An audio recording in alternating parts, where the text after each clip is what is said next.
médico da Daniela está aqui com a gente hoje. É o médico ginecologista e obstetra Wilson Ayashi, que vai conversar com a gente, esclarecer aos telespectadores, às gestantes que estão nos assistindo, sobre esse problema sério, que é o da pré-eclâmpsia e da eclâmpsia. Boa tarde, doutor. Boa tarde. Antes de tudo, chegou aqui pra gente, a gente anunciou durante todo o telejornal que a gente ia conversar com o senhor, doutor Wilson Ayashi.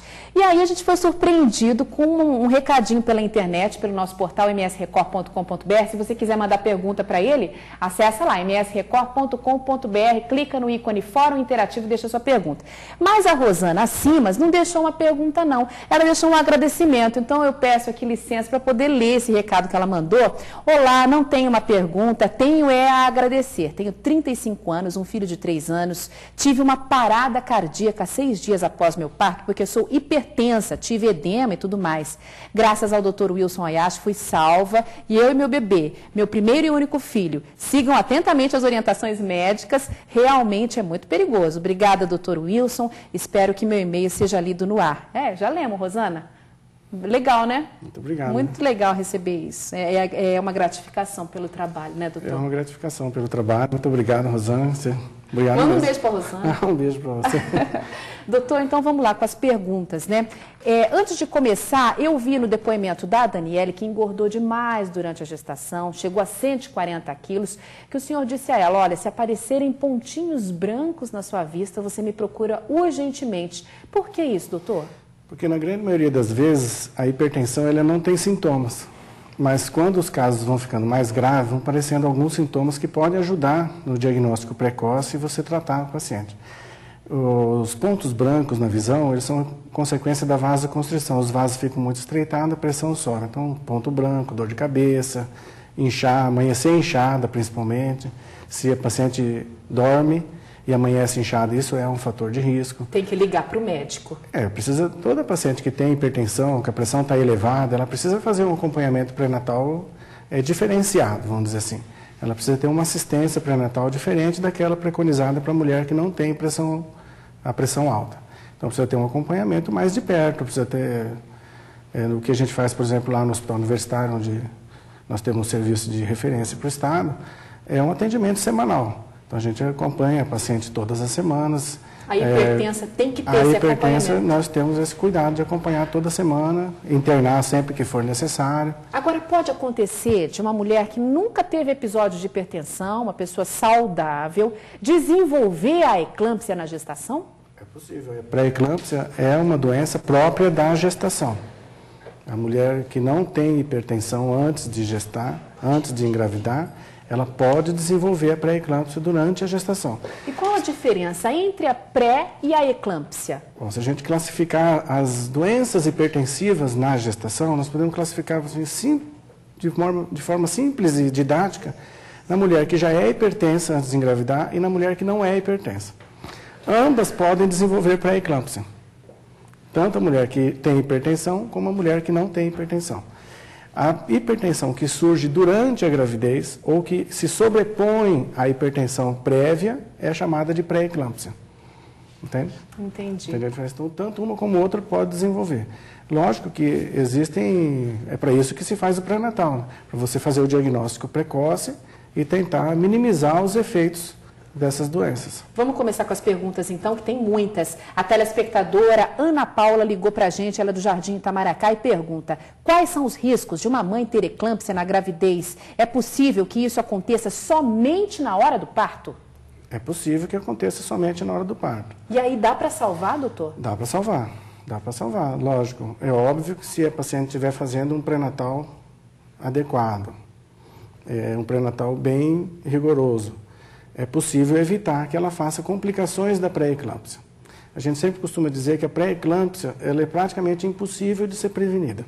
Várias estratégias foram tentadas e são tentadas, mas ela é muito difícil de prevenir. Porque a pessoa não teve episódios anteriores, difícil, né? De você prevenir, ou, por exemplo, mudança de hábito de vida, uso de medicações, etc., não se comprovaram eficientes em 100% dos casos.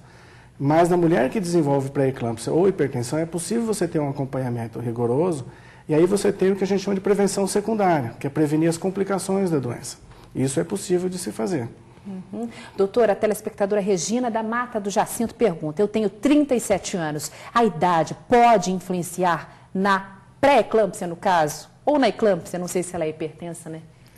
A idade sempre é um fator de risco, tanto a mulher muito jovem, então a adolescente, quanto a mulher após os 35 anos, ela tem um risco maior de desenvolver pré-eclâmpsia. Quando você se refere a muito jovem, você se refere a 16, abaixo dos 18 anos. Abaixo 17, dos 18 adolescente, anos. né? É um fator Vamos de risco. para a próxima pergunta da Regina do Jardim Carioca.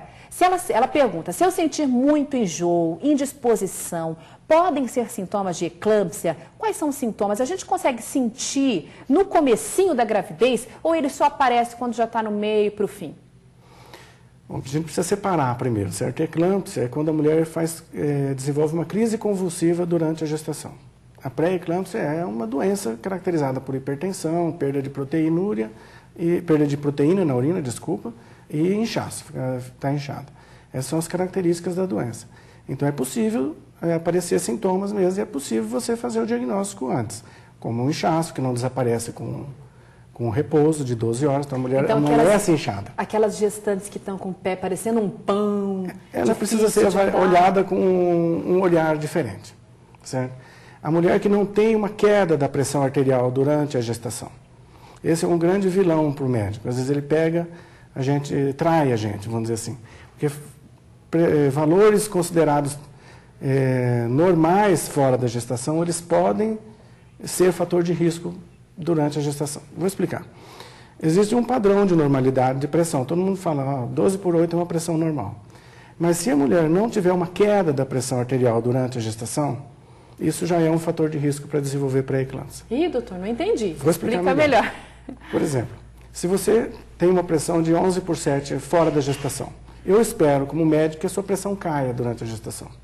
Queda de pressão na gestação? Tem que cair. Para você se adaptar à gravidez, a sua pressão tem que cair. Então, eu espero que a pressão caia para 9/6, 9/5, 10/6, seja menor do que aquele nível inicial. Se ela subir... Se ela subir ou não cair, eu tenho que acender as luzes de alerta. Eu preciso olhar para essa mulher de uma forma diferente. Entendi. Preciso enxergá-la de uma forma diferente. Preciso dar a ela um cuidado diferente. Agora vamos falar da nossa personagem, da nossa reportagem de hoje. Eu vou até pedir para o diretor rodar de novo as imagens da Daniele, que contou a história dela para a gente e queria falar de um ponto específico da gravidez dela. Ela chegou a 140 quilos. Então ela desenvolveu durante a gravidez uma obesidade mórbida. Qual é o recado que o senhor tem a dar a essas mães que não ligam muito para a dieta, para a nutrição e se deixam levar pela confusão hormonal que acontece, que dá uma fome danada? O que você tem a dizer para essas mulheres, doutor? Bom, primeiro que a alimentação precisa ser balanceada, né? Tem um acompanhamento também adequado, nutricional. A mulher que não tem condições de nutricionista, ela tem que se policiar, né? Eu acho que a gente precisa olhar para aquilo que está fazendo a pessoa comer demais, certo? Porque a pessoa que é obesa, na verdade, ela está trabalhando com uma insatisfação. Ela não se satisfaz com aquilo que ela come. Então, nós precisamos olhar para isso. Pode ser uma questão psicológica. Pode até ser uma questão psicológica. Ela está querendo preencher uma insatisfação dela. Então, a gente precisa olhar para isso. Mas não é verdade que quando você está grávida, eu já ouvi falar que principalmente dos meninos, você tem uma fome de leão e quer sair comendo até as paredes? Isso não é verdade? As mulheres falam isso, né? Mas eu sempre digo para elas, né? Quando você come por 2, você vai ter que emagrecer por 2 também, né? Então, tem esse detalhe. Agora, normalmente, quando a pessoa engorda ou ganha mais peso do que o necessário, se considerar que ela não está inchada nem nada, é porque ela está comendo mais do que ela precisa. Deveria. Mais do que ela precisa. Então, ela está armazenando energia. Quanto que uma grávida pode engordar? Uma grávida de um filho único, né? Ela pode engordar durante a gestação. É o ideal. 1 quilo por mês. 1 quilo por mês. Até 9 quilos. 1,2 kg, 1 quilo por mês. Vamos continuar aqui com a Valdomira do São Conrado. Tive eclâmpsia na gravidez do meu primeiro filho. Se eu fizer tratamento, ainda corro risco de ter eclâmpsia novamente numa outra gestação? Ela pergunta. De certa forma, a gente já passou um pouco por essa pergunta, né? Então, essa é uma pessoa que tem risco. Que ela Mas tem ela mais pode risco? desenvolver, no segundo filho, uma eclâmpsia mais severa, doutor? Mais severa, não. Ela pode desenvolver um outro quadro de hipertensão. Isso tem que ver se ela já não está hipertensa. Também tem isso. Então, não dá para falar assim especificamente de cada caso. Mas falando genericamente, a mulher que teve pré-eclâmpsia na gestação anterior Pode desenvolver na gestação futura? Pode. Pode desenvolver, por isso ela precisa ser olhada também. Pode não desenvolver também? Pode também não se desenvolver.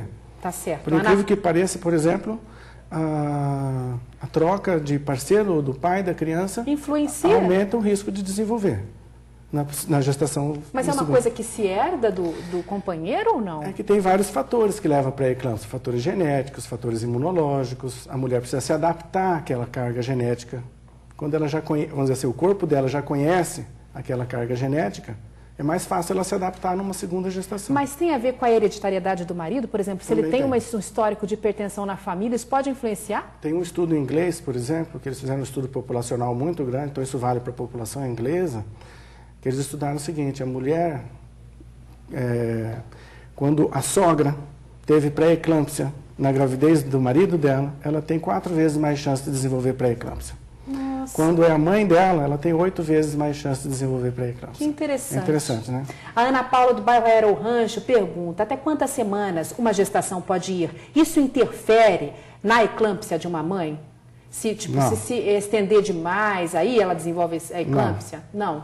Uma gravidez dura de 38 a 42 semanas, nem para nascer prematuro e nem para nascer pós-maturo, vamos dizer assim.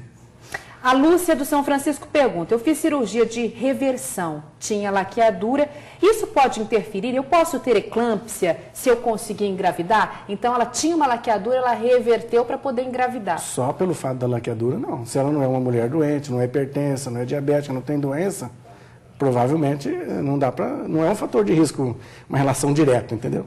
Uma mulher sedentária, né, que engravida e resolve fazer exercício físico.